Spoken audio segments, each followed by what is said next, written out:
I mean, growing up in the middle of the desert, many people are not aware of what it's like there unless they've driven between San Diego and Phoenix and stopped for a bathroom break. But it's an interesting little place that feels a little apocalyptic and beautiful, and it has these kind of really wild opposites going on. And I think I was always really obsessed with these kind of polar binaries existing together, like an incredible sunset shining on a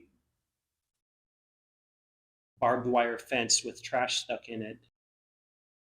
Every cactus had trash in it that had blown up into it, and I love the history of all of that. And so a lot of these subject matter is very similar kinds of dynamics where you have these opposites.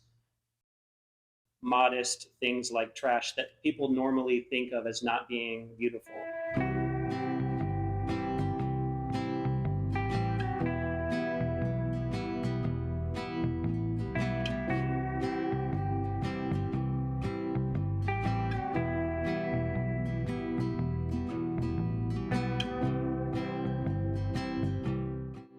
I think color has always really been important to me because growing up looking at a lot of illustration, looking at a lot of graphic art, the color was always intense. Growing up in Southern California, candy painted cars, lowriders, these kind of colors were a big part of the life. I've always sort of loved how classless and trashy they're considered by the art world. I'm always kind of concerned with class, the idea of it. I think looking at the world from the perspective of where I grew up and how I grew up has really put that to the forefront of my mind at all times. And so I love, in the language of painting, which colors are considered low class colors, which colors are considered high class colors. And I like knowing how to do both and putting them together and making choices that create tension with each other, which is exactly the tension between class and between everything that is opposite binaries that are always vibrating against each other. I don't know, I like the vibration that it makes when you put colors together that shouldn't go together.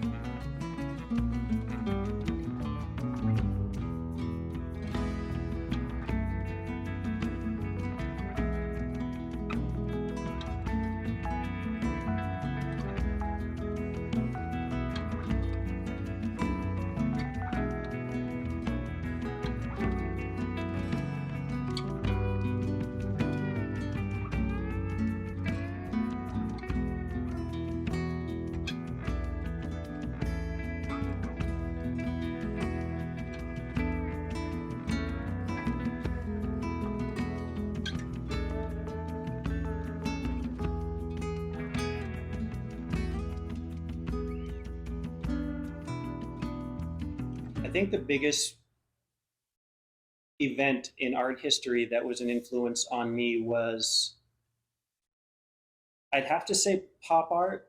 I don't mean pop art in the sense of like New York and Andy Warhol and Roy Lichtenstein.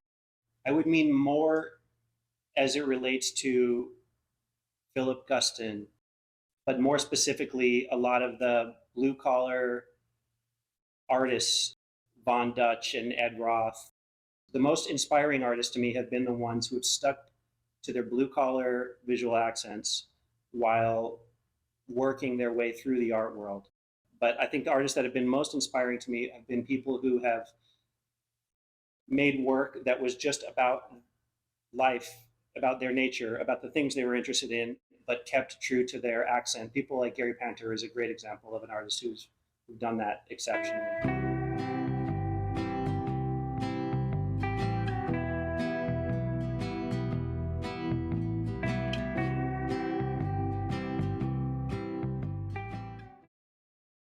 Well, speaking of pop art, this was a riff on Jasper John's Paint Bucket.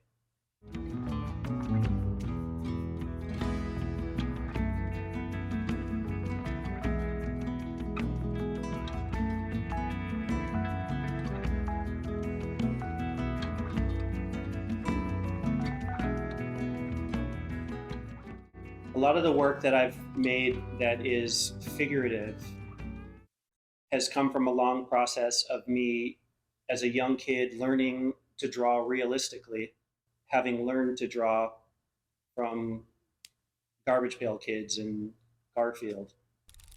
A lot of the basic idea of cartoons is drawing from your memory. It's just a logical part of the process of doing that, because often drawing cartoons is a thing that you have to do with speed in mind. So I really spent a lot of time figuring out how to draw figures and people based on memorizing facial features and drawing them off the top of my head. And a thing happens when memory selectively forgets details. There's a kind of simplification process that happens. So that when I draw figures, a lot of times it's uh, essentially trying to get as far as realistic, as accurate as I can get, while still going off the top of my head and allowing it to be whatever it turns into, and not really fighting it if it stops looking completely realistic. I mean, another thing that's been important with the figures is this kind of amalgamation of faces and noses and eyes that I've studied, that I sort of memorized, especially growing up in a place where it was on the Mexican border and on an Indian reservation. Uh, and I think a lot of those kinds of facial features have made their way into a sort of amalgamated type of face that is really sort of nondescript.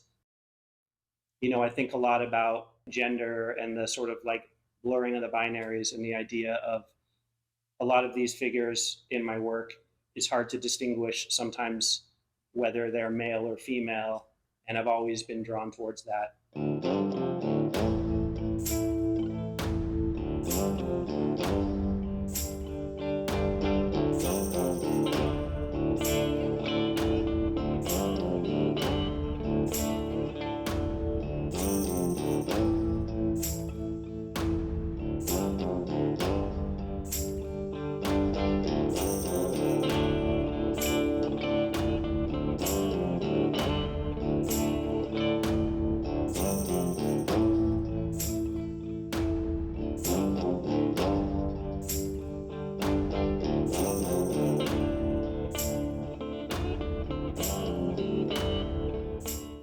It's been really interesting returning to LA, because I feel like I've always been a West Coast artist living in New York. It's been really great coming back to LA and sort of immersing back in the culture that this work really sprouts from.